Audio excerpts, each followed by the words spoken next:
Blog. তো আজ যাচ্ছি রাসমেলায়, প্রায় 2 বছর পর যাচ্ছি। তো আমি রিয়েলি এক্সাইটেড দেখার জন্য যে কিছু চেঞ্জেস হয়েছে কি না। তো আর কিছুই না। তো সেখানে যাচ্ছি, তো সেটাই তোমাদের সাথে শেয়ার করছি। তো আমরা অলরেডি লাঞ্চ করে নিয়েছি আর এখনই আমরা বেরোবো, কারণ আমাদের বাড়ি থেকে প্রায় ভালোই দূর আছে, মানে 1.5-2 ঘন্টার মতন লাগে যেতে। আমাদের বেরোনোর কথা ছিল 3:30-4টের মধ্যে, এখন 5টা বেজে গেছে, জানি না কখন পৌঁছাবো। তো তোমার সাথে সব শেয়ার করছি, তো দেখতে থাকো ভিডিওটা আর সাবস্ক্রাইব করে দিও। সো ফাইনালি আমরা বেরিয়ে গেছি এখন, মানে আমাদের বেরোনোর কথা ছিল 3:30-4টের সময়, আর এখন বাজে 5টা, মানে 5টাও পার হয়ে গেছে। আমরা সুপার লেট, বাট কিছু করার নেই।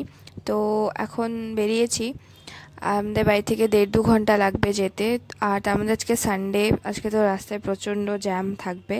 অ্যান্ড ওয়ান মোর থিং, আমি পুরো ভিডিওটাতে ভয়েস ওভার দিচ্ছি, কারণ বাইরে তো প্রচণ্ড আওয়াজ, গাড়িতেও গান বাজছে আর মেলাতেও গান বাজছে।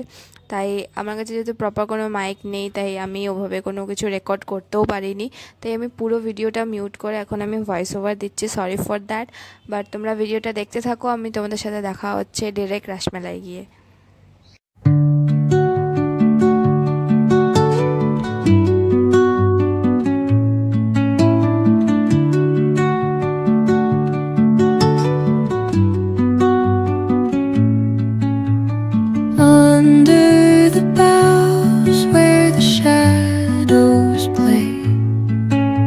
The wind hums songs at the break of day, whispering pines.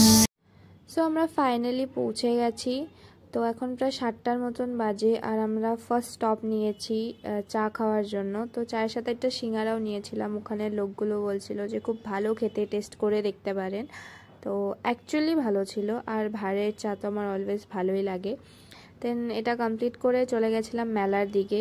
আর তোমরা তো জ্যাম দেখতেই পাচ্ছ, যেদিকেই যাচ্ছি ওদিকেই নো এন্ট্রি, মানে এত গোল গোল ঘুরেছি আমরা যে কি আর বলবো। তো কার পার্কিংই পাচ্ছিলাম না, অনেকটা দূরে আমাদের গাড়ি রাখতে হয়েছে, আর ওখান থেকে প্রচুর হাঁটতে হয়েছে আমাদের। আমরা ভেবেছিলাম প্রথমে আমরা মদনমোহন বাড়ি যাব, বাট আমরা ঢুকেছি মেলার দিক দিয়ে, মানে আমরা যেখানে কার রেখেছিলাম সেখান থেকে আমাদের মেলাটাই মানে সামনে ছিল। তো সেখান দিয়ে ঢুকে আমরা মদনমোহন বাড়ি যাওয়ারই রাস্তা খুঁজছিলাম, বাট লোকজন আমাদের ঠেলে ঠেলেই নিয়ে যাচ্ছে, মানে এত পরিমাণে ভিড় ছিল যে কোথাও একটু দাঁড়াতে পারছিলাম না, মানে কোথাও একটা দাঁড়ালেই লোক মানে ধাক্কা মেরে দিচ্ছে, ঠেলে নিয়ে যাচ্ছে। তো কোনো রকম মদনমোহন বাড়ি যাওয়ার আমরা লাইন পেয়েছি। আমরা 1 ঘন্টারও বেশি লাইনে দাঁড়িয়েছিলাম, আর লাইনও কি, মানে কে কোথা দিয়ে আসছে, কে কোথা দিয়ে যাচ্ছে, লাইন কয়টা পার্টে, কোথা দিয়ে শুরু হয়েছে লাইন, কিছুই বুঝতে পারছি না। লোকে ঠেলে ঠেলে নিয়ে যাচ্ছে, আমরাও চলে গেছি ওভাবে, কোনো রকম মন্দিরের ভেতর ঢুকতে পেরেছি। দেন রাস ঘুরিয়ে চলে গেছি একটু মন্দির দেখতে। তারপরে মন্দিরে এদিক ওদিক একটু ঘোরাঘুরি করে একটা লাইন দেখতে পেরেছি। তো কিছুজন বলছিল কি ওটা বের হওয়ার লাইন, বের হতেও বলে লাইনে দাঁড়াতে হবে। তো আমরাও কিছু না জেনে ওখানে দাঁড়িয়ে পড়েছি। পরে জানতে পেলাম সেটা পোলাও এর লাইন, মানে পোলাও দিচ্ছিল ওখানে, আর ওটারও প্রচুর লম্বা লাইন। তো আমরা তো ওখান থেকে বেরিয়ে এসেছি। বেরিয়ে এসে একটু মন্দিরই ঘুরছিলাম আমরা, ওখানে একটু মন্দিরটার ভিতরে একটু ফাঁকা ছিল বোধহয়, ওখানে একটু দাঁড়িয়েছিলাম।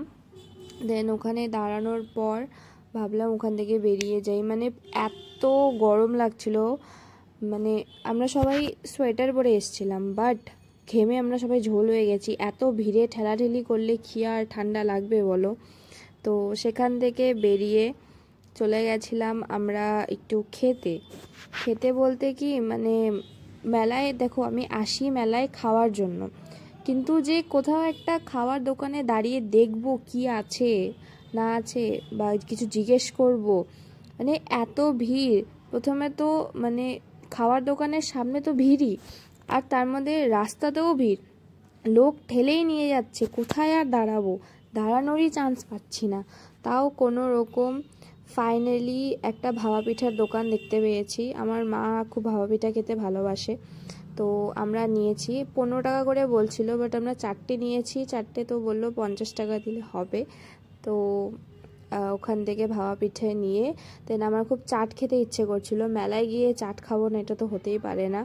তো প্রত্যেক বছর পাপড়ি চাট খাই, বাট এবছর দেখলাম কি আলু টিক্কি চাট ওখানে ভীষণ বানাচ্ছে অনেকটা কোয়ান্টিটিতে।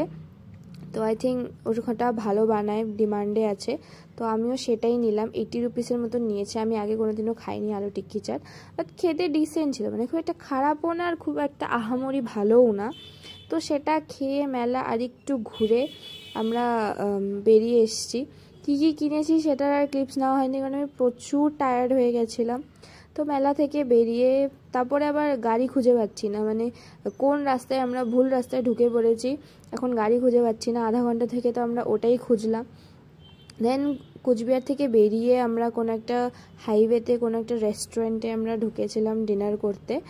তো ডিনারেও আমাদের খুব একটা ভালো হয়নি, মানে আমার মা আর বাবা একটা ভেজ থালি নিয়েছিল, যেখানে ওরা বললো ডালটা আর ভাতটাই ঠিক ছিল, বাকি কোনো সবজিপাতি কিছুই ভালো ছিল না খেতে।